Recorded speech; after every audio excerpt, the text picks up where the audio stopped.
Jeg hadde at bådskaperen i sangen morgen har vært greier. Hvis du har baden Guds, hvis du hører Jesus til, så er det ikke grunn for å øtte. Så er det ikke grunn for det. Jeg ganger bencher rundt og råkner vi kvart for å hente det her. Du er skåltidsen. Du er sett fri.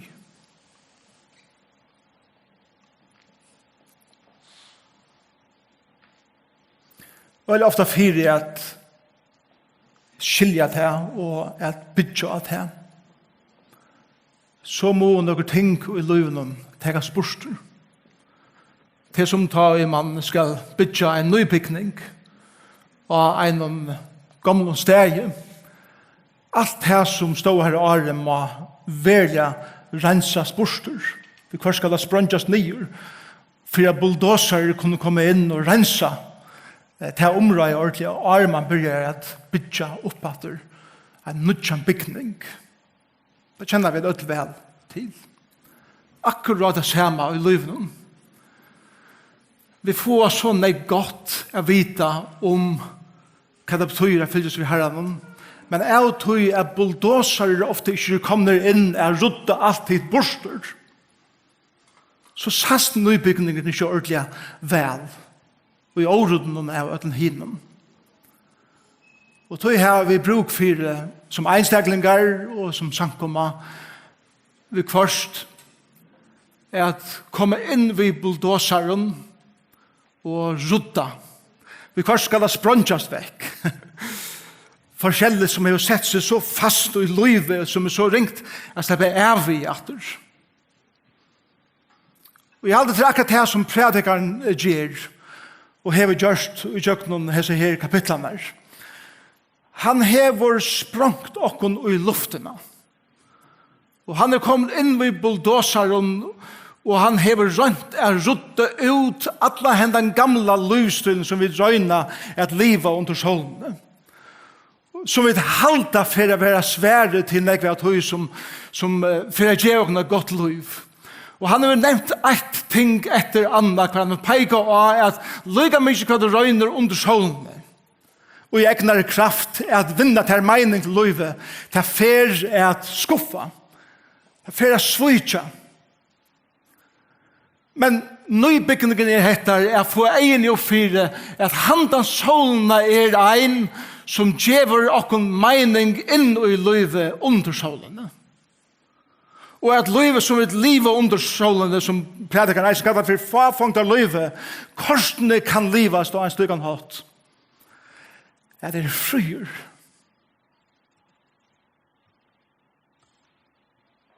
Øtter ræver ikke min liv. Og Benji fyrir kan for å henda meg ræver ikke min liv. Selv om vi kanskje være Benji først. Eller hva andre halta, eller hva andre sia, ræver ikke i min liv.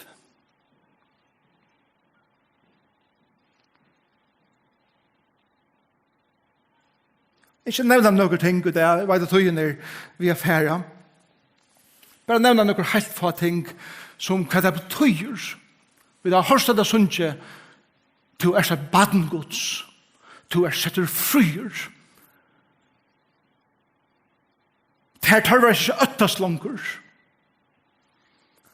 Og så enda vi det og sier, I surrender all. Det er ikke vi alt. Kvile. Vi har han. Prædikarin sier såleis i første verset og i 19. kapitlet. Ja, alt dette har vi lagt mer av hjertet. Og jeg har rønt av grunta og hettar. Og lukter vel etter. Jeg har tinnet rattviso. Og henne viso og verskt herra og i hånd Guds. Lenge kjent har hørt hatt her. Tøyne versk, tøyt liv, tøyt alt. hver andadrottur, hver hjertaslottur, hver hugsan, hver tanke, hver andadrottur, hver egna bra. Alt, sier God, ui mine hånd. God suverener i tøynen og mine liv. Og alle møvelige tankar kommer opp, hvis vi ser tankene som kommer opp nå her beint. Og i ljósen av tøy som du har oppleva, og det som du først i jøknen, eller det som du sørst fyrir å komme møvelige. Det samsvarer ikke ordet vi her at God suverener. Men min bådskap til tøyen og Jesu første God suverener og i tøynen livet. Eisen skuffelsene vet han av. Eisen hendingene som du aldri sa for å komme, som fullkomlig kolvet til livet, visste han av. Eisen for det vil forklare at God har ikke kontroll av oss, eller ikke være interesseret i at ting hender bare, hvis det God eisen er av. Ikke en spurver fettelig og sånn han vet. Ikke et har fettelig at han høtte, og sånn han vet. Ikke hender og i tunne løyve, utan at han vet. Ikke hender nøkron rundt til, eller nøkron som du kjenner. Være godt eller ilt. Hender utan han vet.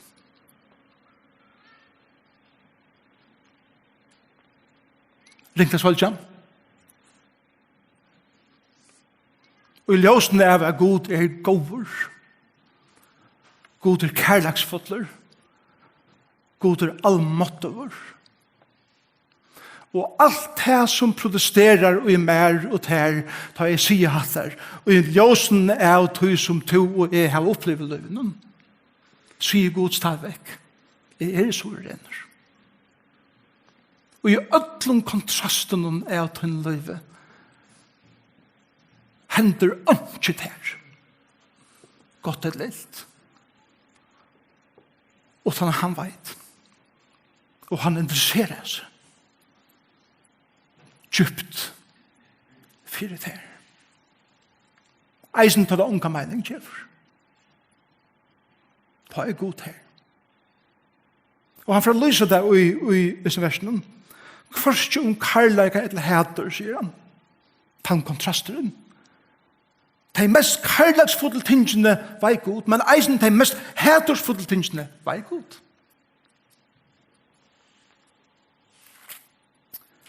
Hva som hater, karlag eller hater kan mennesker vite nega fram og undan. Jeg og to vet ikke hva for henta. Jeg og to vet ikke hva for hata eller hva for hata elska. De kunne vanta seg alt, sier han. I vers 2 sier han, alt kan henda ødel. Hinn rattvisa gong som hinn godleisa. Hinn gåa og reina som hinn oreina. Tog offrar som tog ikke offrar. Hinn gåa over rokna over lyka som syndaren. Han svør lyka som han og i 8 fire svørja. Det til ringa vi ödlun og i undersålen i hender at ödlun gongst lyka. Amen. Ikke nek amen her. Men til verleisen av løyvenen, da vi ikke at løyvenen, så fettler regne av at han rattvisa og at han avrattvisa. Og jeg kontrollerer tog ikke. Og jeg forvante meg ikke mer enn jeg annar. Det gode nøyrugur og ser ødel. Eit veite, og det sier han, i vers 3. Tøy eisen i hjertet av menneskene fullt av tøy som ønter og dørskaper og hjertet herre, så lønge som til livet. Og søgjene må det fæste. nyer til henne deg. Ikke veldig tekster. Jeg vet alt. Til at jeg ikke inne med sjølva. Så jeg synder.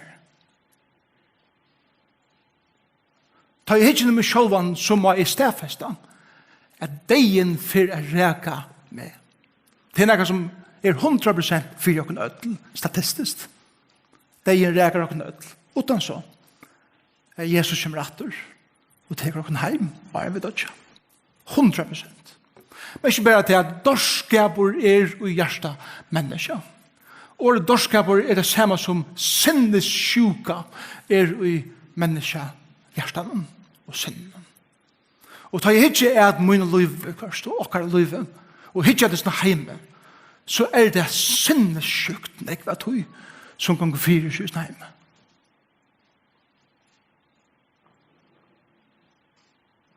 Og ta vi det her livet over sinnessjukt, så da kjær vi det. Og samlas vi henne deg. Og så sier han vi gjøre, tog hver man vera og slipper undan. Anken. Men så sier han, men for i ødlen og i livet vån, tog livande hunder bedre enn deg liva. Og det som akkurat som vil si her på at selv om du lever i verleggende avtelsen her, så korsene livet givet her. Og du finner ikke noe i livet som eitur vånfyret her.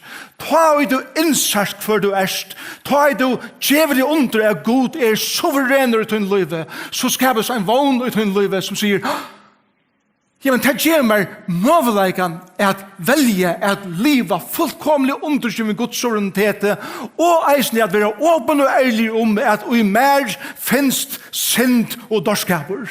Men rundt om alt det vångivet mer. Til at det bedre å være en livande hundre enn en deg livet. Det bedre å være skrøpelig og livande heller enn å være allmåttover og deier. Så langt som har hjerteslått og andadrott vån for det at livet tøtt liv. For å komme helt kjøtt til hvordan det ser ut. Så sier han vers 5, «Så vi visst vid at hei som livet, at hei må dødja. Amen. Det vet jeg vet. Men henne deg og videre ikke. Amen. Ok. Titt, vi så indoktrinerade av ödlon hesen synen som kom att han. Jag känner allt till ända tøyene. Jag vet att ödlon stingen här på vi har bruk för först att karaktär parentes se det till syns och hitta texten som man skriver av. Så vi føler bättre. Det är så Salomon vill ha kunna göra och inte läsa och teologi in i allt. Så jeg sier,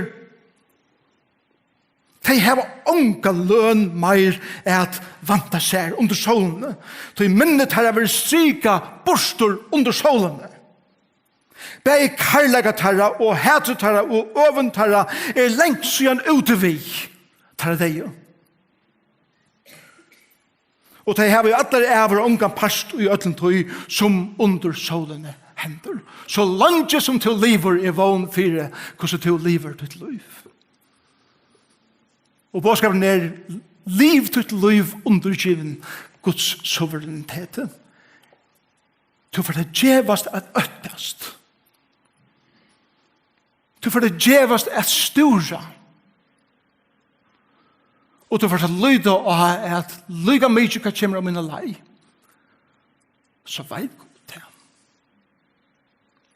Hvordan ser det her ut? Så kunne du spørre spørsmålet, hvordan lever vi så? Vers 6 sier, færtøy og et breitøyt vi gled. Og drekk vinn tøyt vi gled vinn hjärsta. Hvor? Og dette et likla vers og likla år i Prædikarin og hele tiden i skriften.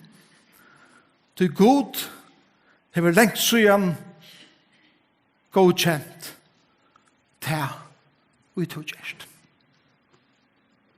Det sender jeg. Øttes ikke. Til god hever lengst siden god tid til.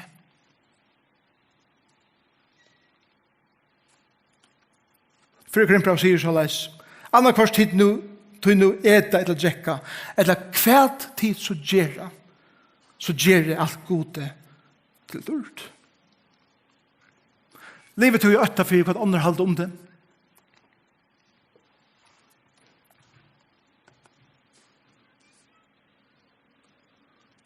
Livet er som om at du måst ansa så øyelig vel etter så øtlån hver beveger som du gjerst til at andre for å si et eller annet om det.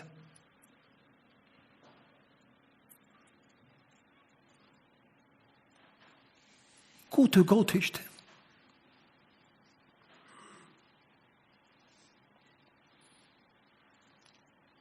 Hvorfor min til det er god til å ta det bier? Det er god spørning. Jeg kjenner negv. Jeg har vært her sjølver. Som sa god som en ovan,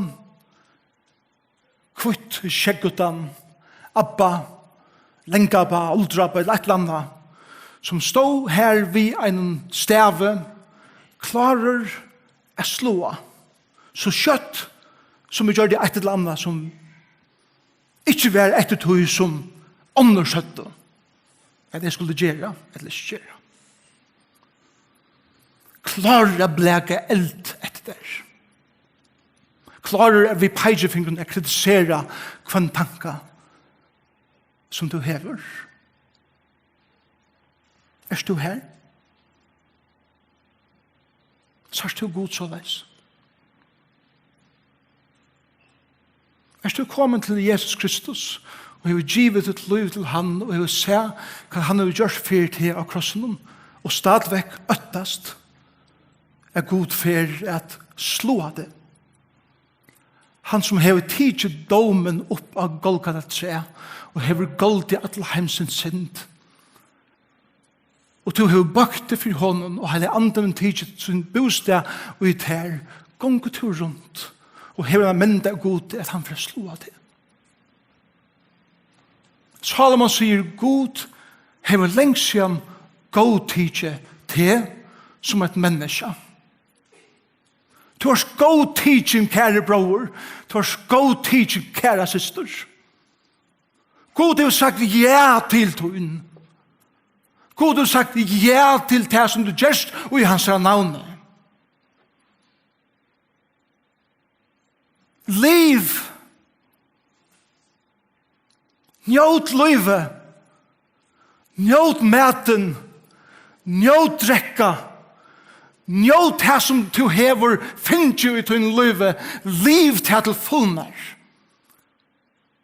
Til god til god til. Og til det gjørst. Ja, men det som vi gjør, alt som vi gjør, legg meg til neste verset. Vers 8. Let klæje tøyne alltid være kvitt. Og let ikke høtte tøyne fattast olje. Det tog jeg for svart det, for jeg sender bådskapet, han tar seg ikke mot det her. Han sier ikke at nå skal vi alt som har hatt løvden, det kan gå kvitt den klæven alltid. Selv om det er funnet i kvart. Who cares hva for liten av klæven du ganger i? Du kan gå i kvarjon du vil for meg, det er skilt. Men det som det her menes vi er kvitt klæje i skriftene er en mynd av regnleika og rattvøse. Åpenberingen tar seg om at de heile våre uiladen kvitar kaper som er en mynd av at de er rattvøskjørt og at de er gjørt regn for gode. Oljan i gamle smentet er en mynd av å være filter av heile andan og bære heile andans avvøkst i livet. Galaterbrevet 5, at han har andans avvøkst, så sender og i måte sluken er loven hva? Ikke. Du hadde alt rent, og hadde alt heilat, og hadde alt godt. Så han sier at han er langt god tid til å gjøre, er det i konteksten av at ta ut til å lære et liv og et liv, og i kviten klæven, hva du husker om at at ikke at synda vi vilja. Vi er alt synda at tøyna, men ikke vi vilja at velge at synda og leve ut i. Og å være fyllt av hele andan og byrja bæra handas avvøkst, ta hever god godtidget det som du gjerst. Jeg vil jo ha sånn amen, det er et eller annet her på en. Men det som vi er gongt vi gjør å bråda nyer av vi kunne bygge opp. Det tog vi det skia amen. Det er stadig så nekva bråda nyer som det er høyens lukka bådskap, det er så nekva som råbar imot det. Grunnt av mine bakgrunn. Og i mine sankum i det kyrkje det hver som kommer fra. Jeg finner så nekvann bådskap om jeg skal leva så og så for at du skal være slien av gode. Og det er ikke bådskapen som skriften lærer. Liv vel, gode og god tid det. Liv vel i regnleika og være fyllt av hele andan. Og så sier vers 9, njød livet vi kvinnene, og du elskar allar dier fafangda livstøyns som tever givner under solene, allar fafangda dier tøyner. Tøy te lotutøyner i livene, og te, og du fast fyrir strevtøyt som du møyer det vi under solene. Kvinner, njød livet vi mannen som god til givet deg, men njød livet vi kvinner som god til givet deg. Blætje deg nå tøyte. Njóte det. Kvinna som du elskar. Eisen 6. Amen. Det er det som han sier. Njót öll aspektene av liven som Herren har signat vi innanfor tjunabandet at liva og i ære og regnleika. Hebreerbrevet 13 tåsar om at liva livet sammen vi tunnet meka og i tjunabanden og at halda tjunasonsina reina betyr det at livet sås vi æra kvann annan og vi ganger ikke rundt og åtrykk eller nyrgjera eller spotta eller ignorera og så videre det at liva til fullmer og forresten tid som mange kvinnor heva eller til som mange menn heva. Kun til som ikke njøter livet. Jo til fullmer. Njøter livet vi tar med mennesker som god hever givet deg nær enn til kjære liv. Jeg synes ikke hvordan bensje det der. Det er synd og så leis. Her får han et frelse i sin her. Salomon sier njøter livet vi kvinnene som har nå givet der. Njøt livet til fullmer kvinna ved mannen som god har givet der. Av livet. Og så sier han i vers 12 alt i håndtøyen er førfyrig å gjøre hvis søstertøyene gjør det. Jeg elsker denne teksten. Alt som du er styrst til, alt som du orskar, blæka det av fotlen og i tøy til, og gjør det så vel, og så ekta, og så diktarukt som du kan, her i livet. Kolosserbrevet 3:23 sier jo så leis, hver til så gjerst, gjør det av hjärsta som for herren, og ikke som for mennesken. Blæka de ut i livet at livet til fullmer. En professor som er i Dallas Seminar heter Howard Hendricks, han sier så leis ofta, nekv mennesker dodja som 40-50 år gammel og være gjerra som 40 år gammel. Det er det samme som at det er imest i livene som kommer inn, som gjør det, at det gjør seg livet, og jeg eksisterer bare. Inntil dæveren kommer til å mitt likam dør, og så er det ute. Og vi lever ikke livet til fullmer. Er det til at vi er barsk? Er det til at et eller annet kom inn i livet til at du ble barsker, og du ble barsk, og du gavst at livet til at du hater noen mennesker i livet, og det får at det er livet til livet for Jesus Kristus. Er det til? At det motløse at du ankerstand rakt i en vegg som bare du gav opp. Og ikke vågner. At det lykkes hele. At alt kan bare gjøre det samme. Du lever ikke til fullnar du strøyes ved hese tingene. Du eksisterer til den dagen du dørst. Og det er det. Og alle de gavene som Herren har givet her, at njóta under solene, fafunder der tøyner, nøyder du ikke en gang,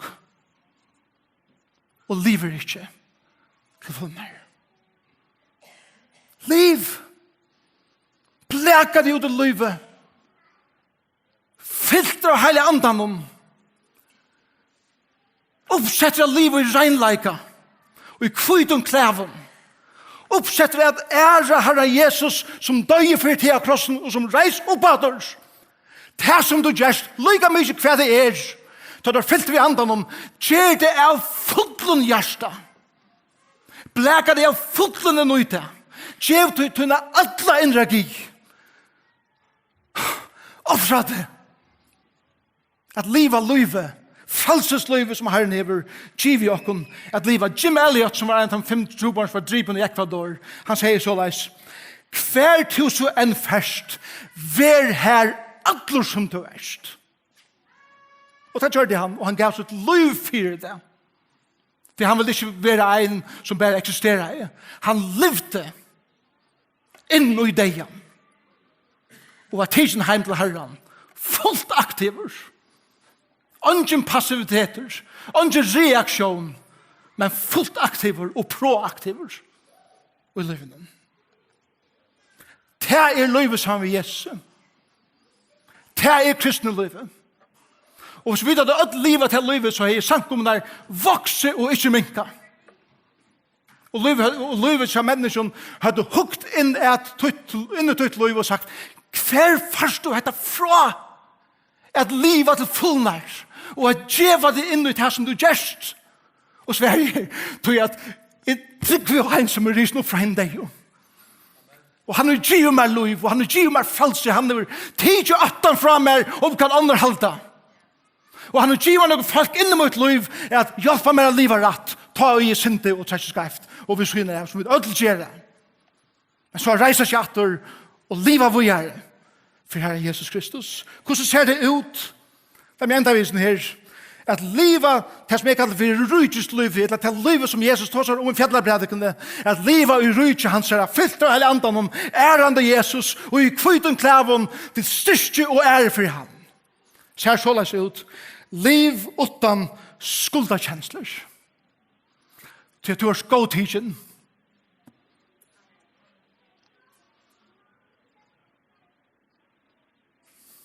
Skuldakjensler. Kommer fra øtten med hva andre sier om det, eller halvt om det. Og alt som du gjerst, helt du akkurat her og med, nå får akkurat si hit og med, og du føler alt som du gjerst i falsen av livet som Jesus, som han er skuld, som han er synd om et eller annet. Du er skåtidgen, og det som du gjerst, hever han gåtidgen, til du lever i andans kraft.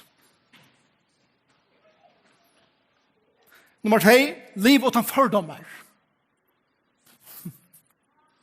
Avvidan gjør okken fordomsfull.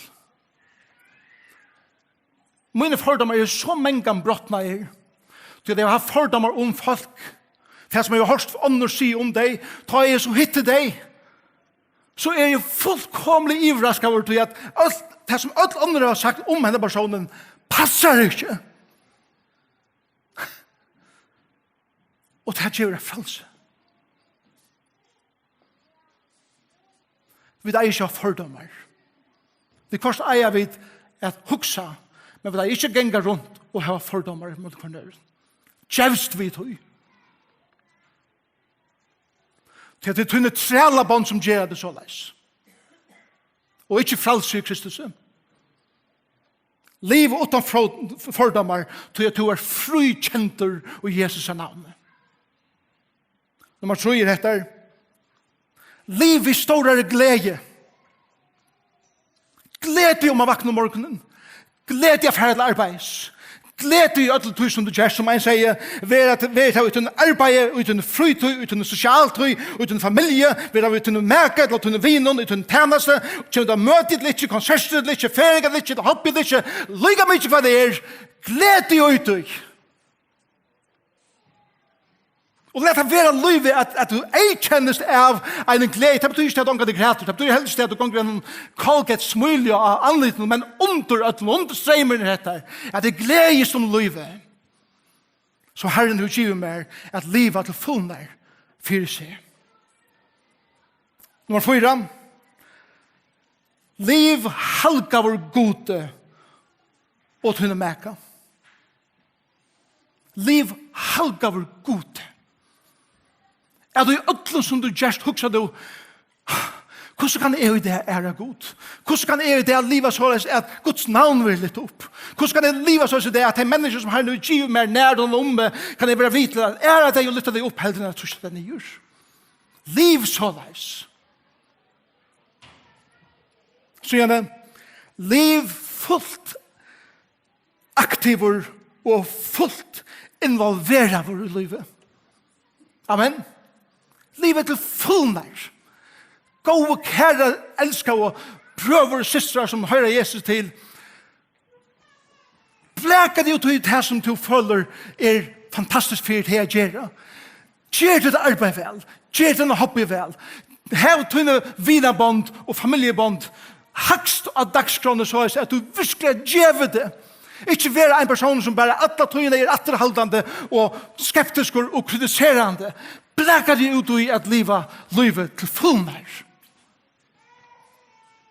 Og så igjen til senast. Liv sammen vi øren mennesken. Frelsesliv måste omgå livet ensamhetler til at vi ødel syndere og vi trakker vi hvert skarft. Amen. Da gjør vi det ødel.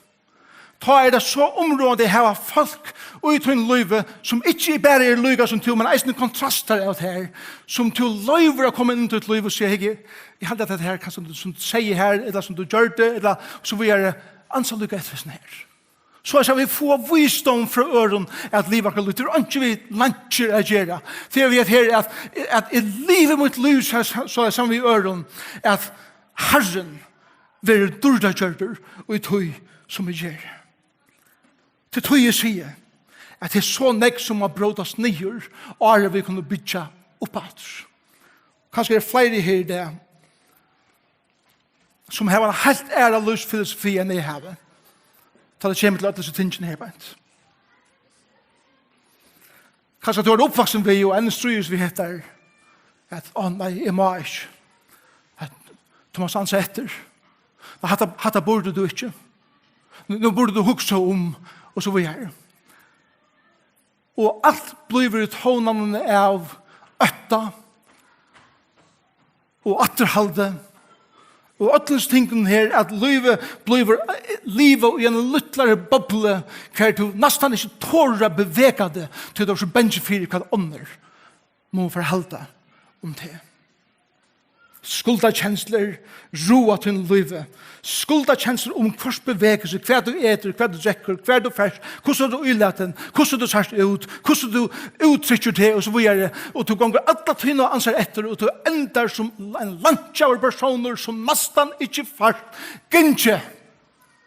Og det enda vi at du gjør det samme i måte øren som genga annerledes enn til, at du færs inn tarra liv etter teimen, for jeg rett for seg etter sjølvan, han lyder synders. Det ikke kristne livet. Og jeg vet vel, da jeg stand her det, og til neggfolk og sjónvarp og alt det her, at jeg utsetter meg sjálvan for neggvun kritikk av en sånn bådskap som her. Trykk mer at jeg vil huske vel om det. Men jeg velger hæsa lysfilosofiene. Heldre enn å være en som gonger alle tøyene og kryper undan øren. For at jeg godtidsen. Vi må trygg for Jesus Kristus av krossen og han reis opp at det fyrir at jeg kan liva mitt liv i hans herre kraft. Jeg har finnet hele andan, jeg har fytla mitt liv Og jeg ønsker at livet mitt liv i hele andans kraft. Jeg ønsker at trakka inn i et frelsesliv, hva det betyr at alt som er gjerne, eisne det som vi kritiserer, livet er til fullnær. Men jeg husker om at livet er kviten klaven. Vi er oljene rennende nye av mitt høtt. Samme vi gjør den, som hjelper åkne livet, frelses, livet, trygg for mer. Jeg vil sitte livet så leis, og begynne å bygge hatt av grunderleg, og hæsa løsfilosofiene, så for jeg sankommer førjen, jeg vil ha smekkfotlere folk, som ikke kommer å kjenne han, som vi vil sett til, og med fri ham. Hatt det her som Salomon nå begynner å gjøre Prædikarin, er bygge opp. Et nytt liv at livet, heldre enn livet i landet og vannløs. Så kunne jeg kalla meg for en hund, men hunderen er sterskere enn livet som er deg. Så be jeg sammen.